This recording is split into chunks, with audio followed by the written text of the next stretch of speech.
Coming to you from the studios of AM 950 KTNF, the progressive voice of Minnesota, and airing on WCPT 820 Chicago's Progressive Talk. Welcome back to the Gailey Show, the only daily LGBTQ progressive radio news and talk show in the United States. I'm your host, John Parker. It is 33 minutes after the hour. Abigail Dillon is the project manager for the Metropolitan Library Service Agency, or MELSA. He returns to talk about their Pride book list, specifically LGBTQ Latinx books and authors. Abigail, welcome back to the Gailey Show. Glad to be back. All right. Actually, can we do a little recap of Pride? Yes, Because we haven't talked absolutely. since then. And I visited y'all's tent, and it was gorge. Tell us some more about it. Oh, amazing. Well, yeah. So at the tent, those of the folks who attended Pride may have found us one handing out a bunch of buttons and bookmarks. The buttons said "Be proud at your library," and the bookmarks contained a link to the Pride list that we're going to be talking about shortly. And then inside our tent, we of course had more information about the library, specifically, you know, the Libby app that we have a lot of these books on, as well as other programs like SmartPass, which go ahead and ask your local library about SmartPass. It's a, a legacy-funded program that will allow you to use your library card to get into arts and cultural heritage programs. So we got to share a For lot our of listeners those. in Minnesota.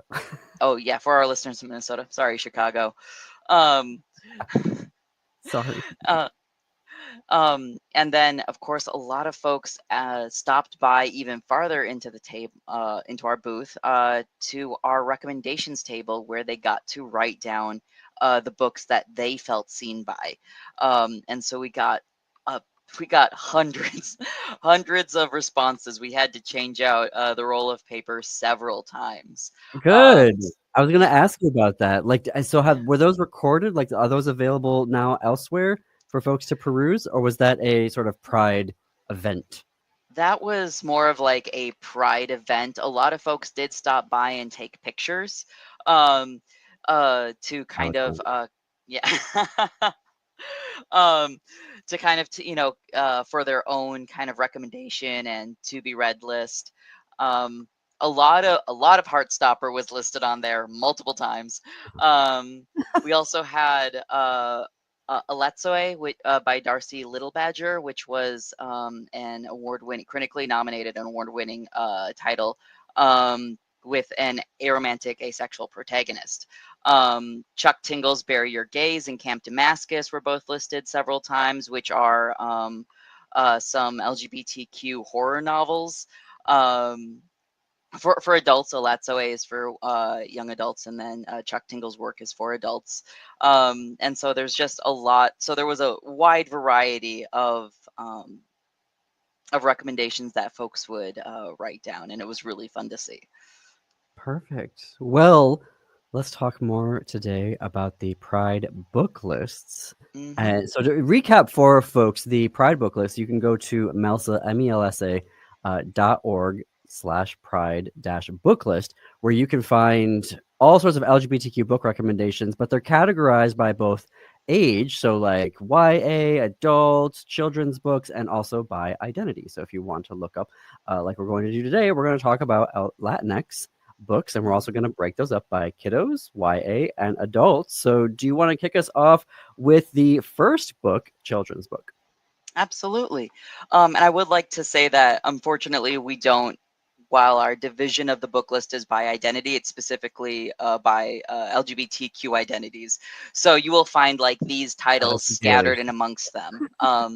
But they are all LGBTQ titles by Latinx authors and starring Latinx characters, or are memoirs and therefore starring themselves. The first one, the kids' book that I wanted to recommend, was The Moon Within by Ida Salazar.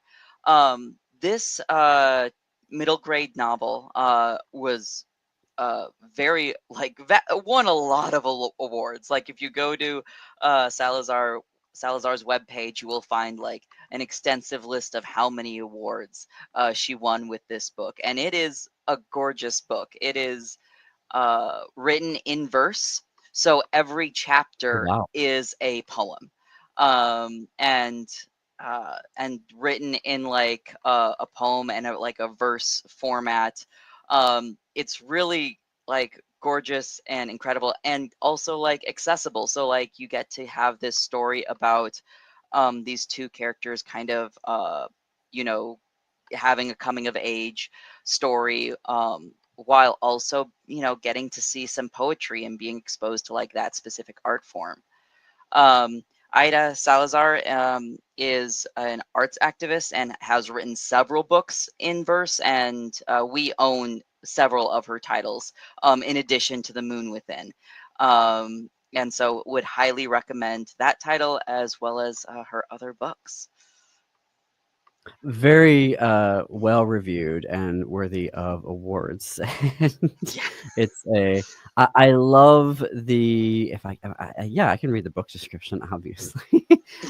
Yeah. Because the reason why I want to bring that up is that there's always this idea of like, is it child appropriate? And this is such Mhm. a lovely book in terms of, so in the description it says Celie Rivera's life swirls with questions about her changing body, her first attraction to a boy, about her best friend's exploration of what it means to be gender fluid.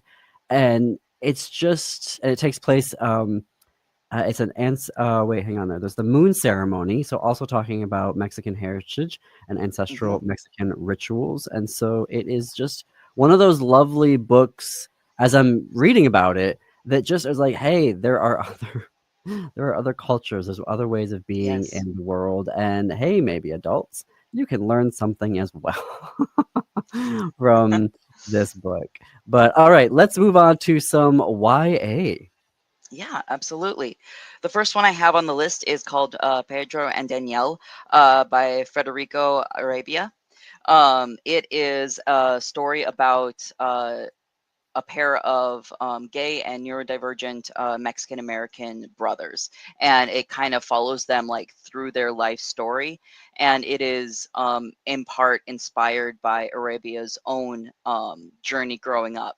And so it definitely touches on um, uh, Arabia's like personal experience being a Latino man, coming of age, as well as like a bit of historical elements, like specifically the AIDS epidemic is touched on here. So so you get to follow like two characters through like certain kind of markers, not only in their own lives but also in markers of LGBTQ culture, even the dark moments as well. Um, and also another one that was just stacked with awards and critical acclaim. Um, I and saw it it, was like it starred yeah, reviews from Kirkus Publishers Weekly, Shelf Awareness. It's yeah. yeah, yeah, Also and reader reviews. I noticed that there was a lot of, 5-star reader reviews as well. So yeah, yes. So very popular and like, of course, well earned. Um, the next one that I had on my list was Cemetery Boys by Aidan Thomas. Now, this one I picked to be a little selfish because this was one that I read while I was on my own queer journey. And it's this really lovely story. It's this paranormal uh, young adult novel. And it specifically focuses on this trans boy who is both trans and gay. So there's an intersectionality there, as well as like um, trying to find his place, like specifically with his gender identity in his culture. And it's this really beautiful story. There's mysteries, there's ghosts, and it's really good. And when I got the chance to read it, I tore through it in a matter of days. So tell me about highly that. recommend. What did it mean to you when you were reading it? Well, it was one of the first times that I got to really see a trans masculine character in the center of a story. Mhm. And even though part of it was definitely the character coming to terms and like finding acceptance in the story, he also got to go on this like cool adventure. And so it wasn't just about, he's trans and that's the story. It's no, he's trans and he's on this like adventure to solve this mystery. And really appreciated that. And it also like got me through a pretty rough time. So yeah. Well, thank you for sharing that. Yeah, absolutely. Next up is Juliet Takes a Breath by Gabby Rivera. This one we have actually both in physical, not obviously check your local library for physical copies. We have it in ebook, as well as we have it in graphic novel format. And the graphic novel is again written by Gabby Rivera and illustrated by Celia Moscote. wait, there's two This versions. There's like a novel version and a graphic novel version? Yep, they adapted it Really? into a graphic novel. So both are available. And yeah, so if you want to read more prose or if you want to try the graphic novel version, both are available to you. And this one is specific. The past two books, YA books I recommended, were focusing on young boys. This one is focusing on a young lesbian girl, a young Puerto Rican lesbian, who goes and studies under an author that really inspired her, and in so doing kind of finds her own path, like after having come out and like discovering the journey that she's on. Wow. Wow. I am also looking at the book description. I just love that it's in. I didn't see that, but I love that it's both as a novel and as a graphic novel. I don't. Have you read them? This one I haven't gotten around to reading yet. This one is on my Not to put you. TBR, but yeah. Yeah, no, not sorry, not to like put you on the spot or anything. I'm just really curious about like the difference. Like, I would probably read both of them just to get a sense of, I imagine one informs and illuminates the other one, Yeah. and I think that's great. Tell us more before we get into the adult recommendations. You've got a couple Right. there.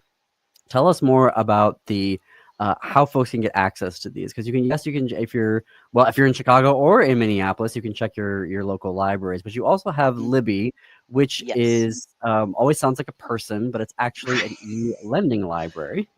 Correct. It is the e-lending library that MELSA and our 8-member libraries all contribute to. We all put portions of our budget to build this incredibly massive collection. We are actually MELSA, the metro area here in Minnesota.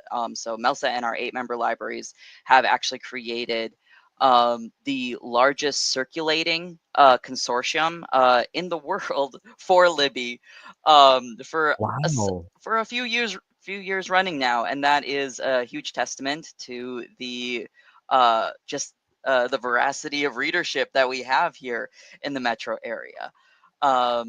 And so you'll be able to find all of these titles. Like, of course, you can go to the link that John mentioned earlier, or you can go directly through your library with your card to your Libby. Sorry, folks in the metro area of Minnesota can use their card through their library to access this collection as well.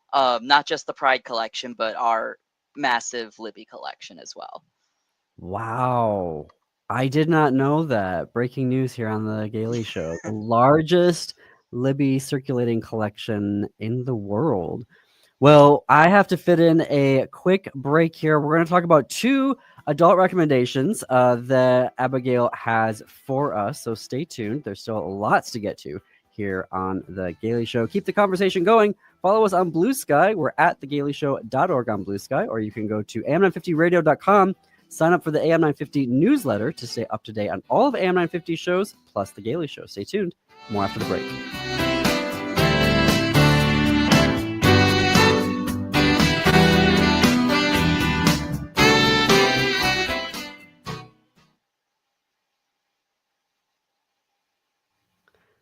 Cool. Um, Patrick, it may have just been my laptop. Was there a little distortion on Abigail's audio? Yeah, there was on his end, but I think that's probably our network is kind of bugging out a bit today. Okay. Okay. Is it still there, or did it kind of like flicker in and out? Still kind of there. I mean, we never fully lost you at any point, but it was just a Okay. little bit robotic at a point here and there. Okay. Good to know. How's your Wi-Fi connection right now?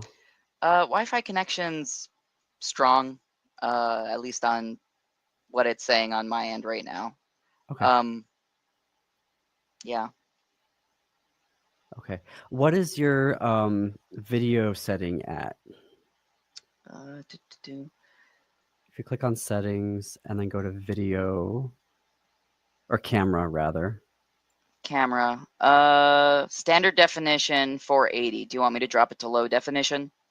No. That's good. Okay. That's good. Because sometimes when it's trying to figure out the camera stuff, but that all sounds good. Yeah. All right. Do you want to do ready for the second segment? Ready for the second segment. All right.